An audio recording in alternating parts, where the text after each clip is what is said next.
I never wanted to marry you.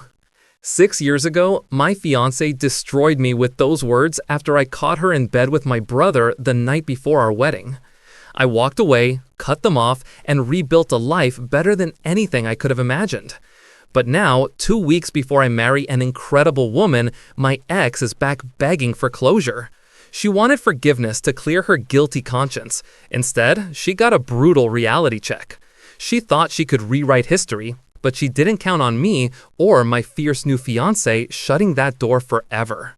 I'm sorry, Jasper. I never actually wanted to be your wife. I wanted him. I've always wanted him. Those were the words that destroyed my life. They didn't come from a stranger. They came from the woman I was supposed to marry in less than 24 hours while she was sitting in our bed next to my own brother. That was 6 years ago. I thought I had buried that memory deep enough that it would never hurt me again. I'm Jasper. In 2 weeks, I'm marrying Julia, a corporate attorney who is quite literally the most incredible person I've ever known. She's brilliant, fiercely loyal, and possesses a quiet confidence that grounds me in a way I didn't think was possible after the wreckage of my past. Everything was perfect until 3 days ago. I was sitting on the couch going over the final guest list when my phone buzzed, a number I hadn't seen in 6 years. Ellie. The text read, "Jasper, I need to see you one last time, please. Everything isn't what you think it was." My chest tightened instantly. I haven't spoken a single word to this woman in half a decade, and trust me, there is a damn good reason for that. Let me take you back to the night my life imploded. 6 years ago, everything was ready.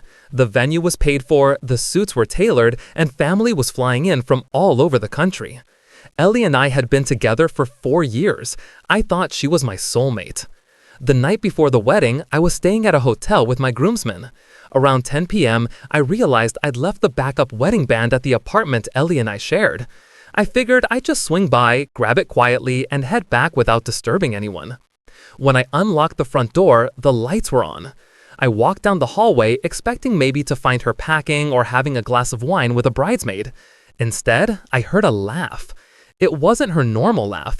It was that breathy, intimate sound she used to make only for me. I pushed the bedroom door open.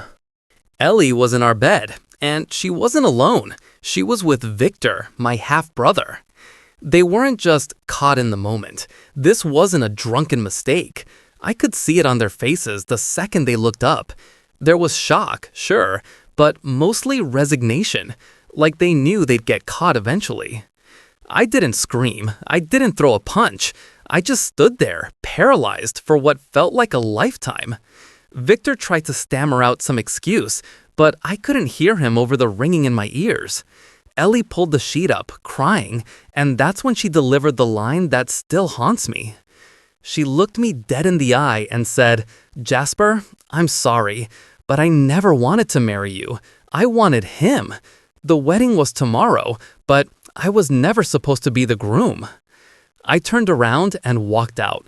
I didn't wait for an explanation. By midnight, I had canceled the venue. By 2 a.m., I sent a mass email to every guest explaining the wedding was off due to unforeseen circumstances and promised to reimburse their travel. By 6 a.m., I had packed my life into 2 suitcases. And by noon, on what should have been my wedding day, I was driving to a city 3 hours away to start a business with an old college friend. I ghosted everyone, Ellie, Victor, and even my dad, because when he found out, he took Victor's side. He told me I was overreacting and that boys will be boys. So I cut him off too. The first year was hell. I worked 18-hour days just to stop myself from thinking. But eventually, the work paid off. Our software startup took off. We made the state's top 10 fastest-growing companies list. I bought out my partner, expanded, and became a completely different man. That's when I met Julia. She was the opposing counsel in a contract dispute I was dealing with. She was terrifying in the boardroom, sharp, uncompromising, brilliant. After we settled the case, I asked her to dinner. She said no. I waited 2 weeks and asked again. She said no. The third time, she finally said yes. We've been together for 2 years. She knows everything about Ellie and Victor. She never pushed me to forgive them. She just stood by me. And now we're getting married. So when Ellie's text popped up, I showed it to Julia immediately. I expected her to tell me to block the number. Instead, Julia read it twice, looked at me, and said, "If you're going to meet her, do it on your terms. Close that door the way it should have been closed." So I texted Ellie back, "I'll meet you tomorrow, 7 p.m. at the Edison Lounge. Come alone." The Edison is an upscale spot in the financial district, public, professional, and devoid of any sentimental memories. What I didn't tell Ellie was that I wasn't coming alone. Julia insisted on joining me. She said, "I'm not there to fight your battles, Jasper. I'm coming because I am your future, and she needs to see that." We arrived early. Julia looked like a weapon in a charcoal suit, hair slicked back, radiating success. We took a corner booth. Ellie walked in at 7:03 p.m. I barely recognized her. The confident, vibrant woman I knew was gone. She looked aged, tired, and diminished. Her clothes were plain, she wore no jewelry, and her eyes had this desperate, hollow look. When she saw Julia sitting next to me, she froze. "Jasper," she said quietly, approaching the table, I didn't realize you'd bring company." "You said you needed to talk," I said flatly. "This is Julia, my fiancée." Julia nodded but didn't offer a hand. Ellie sat down, trembling.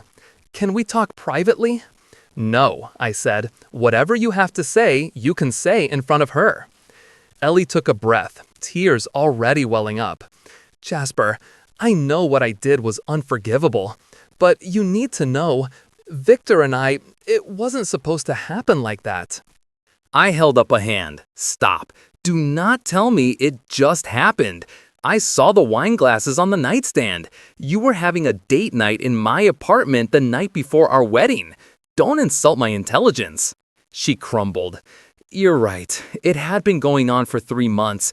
But Jasper, I've paid for it. God, have I paid for it."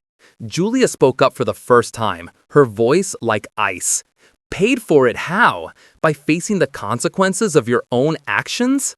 Ellie shot her a glare but turned back to me. "Victor left me right after you did. He said he wasn't ready for serious. I lost my job because our friends found out. My parents barely speak to me. I've spent 6 years in therapy trying to understand why I sabotaged the best thing I ever had. I needed to tell you I'm sorry. I hoped—" "You hoped what?" Julia interjected. "That he'd forgive you so you could sleep better at night?" "I wanted closure," Ellie cried. "No," Julia leaned forward. "You wanted absolution. You want him to tell you you're not a bad person, but that isn't his job." I reached over and squeezed Julia's hand, then looked at Ellie. "She's right, Ellie. I can't make you feel less guilty. What you did changed the entire trajectory of my life. I lost my family, my home, my friends. But honestly, I'm glad." Ellie looked shocked. "Glad?" "I'm better now," I told her. "The business I built, the life I have, the woman I'm marrying, none of it would exist if you hadn't destroyed my old life. I don't hate you, Ellie. I don't think about you at all. You are nothing to me. And that's not cruelty. That's just the truth." "Jasper, please." I stood up. "Thank you for coming. I needed to see you one last time to realize I'm completely over it. Goodbye, Ellie. For real this time." Julia stood up beside me and delivered the final blow. "From this point forward, do not contact Jasper again. We're getting married in 10 days. You are not part of this life. Are we clear?" Ellie just nodded, sobbing silently as we walked out. We drove home in silence. When we got back, Julia poured us 2 whiskeys. "How do you feel?" she asked. "Lighter," I admitted, and I meant it. But of course, toxic people don't let go that easily. 2 days later, my phone rang. It was my dad. Remember, this man took Victor's side. We've barely spoken in 6 years. "Jasper," he sounded tired. "Victor told me you met with Ellie. He's struggling, son. He wants to apologize before the wedding so the family can be together." I actually laughed. You want me to invite the man who slept with my fiancé to my wedding? It was a long time ago, Jasper. People make mistakes. He's your brother. He stopped being my brother the moment he betrayed me, I said, and you stopped being a father when you defended him. You aren't invited either. Do not call me again. I hung up. Julia told me she was proud of me. But then, things got messy. Ellie showed up at my best friend Michael's office, my business partner. She tried to tell him that I was rushing into marriage and that I hadn't processed my trauma. She asked Michael to intervene and stop the wedding. Michael kicked her out, but Julia had heard enough. Without even asking me, she drafted a formal cease and desist order on her firm's letterhead and had it served to Ellie that evening. It stated that any further contact would be considered harassment and met with immediate legal action. When I asked Julia why she did it, she just said, "Because you're too nice," and she doesn't understand the word no. God, I love this woman. The morning of the wedding, I got an email from Dictor. He wrote a long sob story about how he's engaged now and understands the sanctity of commitment and that Ellie is mentally unstable. And could I please forgive him? I didn't even reply. I forwarded it to Julia and we blocked them. The wedding was 12 days ago. It was perfect. Small, intimate, no drama. Just 40 of our closest friends and Julia's family. No one from my side was there, and I was completely fine with that. During our first dance, Julia whispered, "No regrets." "None," I said. We just got back from our honeymoon in Colorado, and I have a little update on where everyone ended up. I haven't heard a peep from Ellie since the cease and desist. Mutual friends say she moved back to her hometown working a retail job, a far cry from the high-powered career she used to have. As for Victor, karma is real. I heard through a cousin that his fiancée called off their engagement after she found out the full story of what he did to me. Apparently, she didn't want to marry a guy capable of doing that to his own brother. On top of that, Victor and my dad had a massive falling out, and Victor was fired from the family business.